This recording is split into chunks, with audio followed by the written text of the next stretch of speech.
Devo, não nego, pago quando puder. Ponto. É difícil a gente ter liberdade para criar histórias em artigos, né? É verdade. Aí quando eu olho eu digo, nossa, que ousado! Exatamente. A revista ainda aprovou? Que revista é essa? Porque não é fácil. Uma vez eu quis colocar num artigo assim, devo, não nego, pago quando puder. Minha orientadora disse, não, Jéssica, não dá. Que é uma frase que ilustra muito bem uma grande parcela da população brasileira.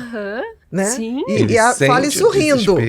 E fale sorrindo. Fale sorrindo. Tá devendo horrores, tá no churrasco de final de semana.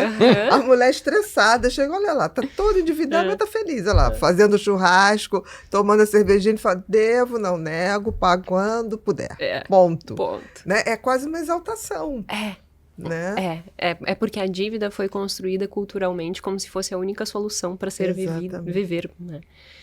Então, num país de hiperinflação, que nós já fomos, isso era padrão. Tipo assim, querido, olha, eu me lembro que inflação galopante, eu tinha um conhecido que era economista e não sei o que lá, ele falou, nem pense em não dever.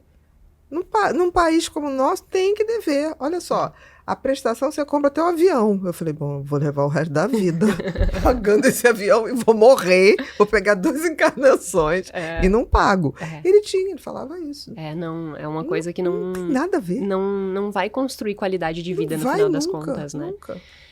E aí, essas construções de artigo que vão construindo histórias, eu acho interessante, tem um deles que fala exatamente assim, dá um exemplo para falar sobre como que a gente aprende sobre dinheiro, que é muito como nós aprendemos sobre comida. Ele pergunta assim, como que são as ocasiões em que há bolo?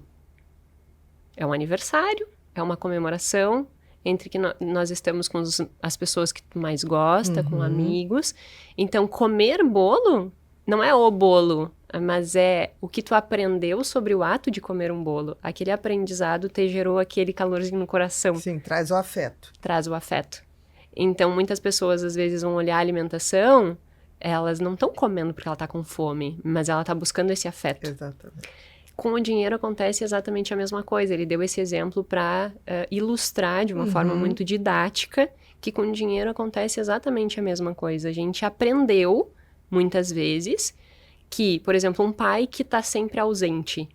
E ali ele vai sempre recompensar o filho com um presente. Quando chega. O que eu estou aprendendo sobre consumo e sobre gastar dinheiro? Que comprar coisas, gastar dinheiro é sinônimo de amor.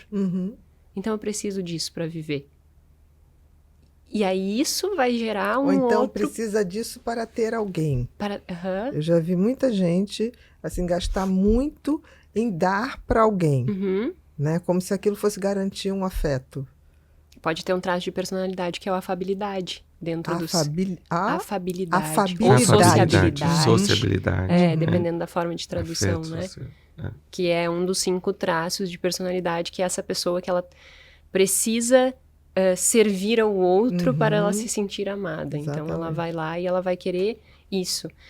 Então, dentro desse processo, essa pessoa aprendeu isso. E aí entra esse eu mereço, como uma justificativa desse processo. Mas eu mereço. Mas, na verdade, o que ela está dizendo?